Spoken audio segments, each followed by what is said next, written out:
Get right to that breaking news. Another passenger jet disappears, this time in Africa. ABC's David Curley is tracking the latest. Good morning, David. Good morning, George. A grim week in aviation with what appears to be another tragedy. Here's what we know at this point this morning from Africa. An Air Algerie flight from the West African country of Burkina Faso to Algeria lost contact with controllers and has disappeared from radar. The aircraft is an MD-83 that was being operated by a Spanish company for Air Algerie. First report, a total of 116 people on board. The breakdown, 110 passengers, a crew of 6. That's from the Spanish company operating the jet, but Air Algerie is now saying 119 people were on board.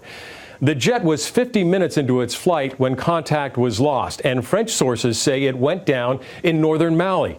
It was flying a south to north route from that small African nation to Algiers, the capital of Algeria. There was bad weather along this 4-hour route, and the jetliner may have run into a violent thunderstorm, as we said, about 50 minutes in.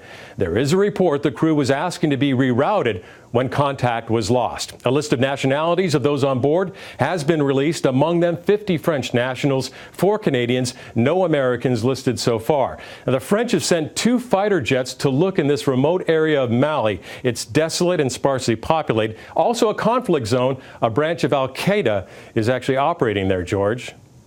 But it's unlikely that Al-Qaeda affiliate had the kind of missiles that could actually hit a passenger jet. You're right, because this would have been flying at altitude 33,000. They do have those shoulder-launched missiles, but that's when an aircraft is near the ground landing or taking off. So unlikely, very early to say this, but unlikely that it was a missile. Thanks very much.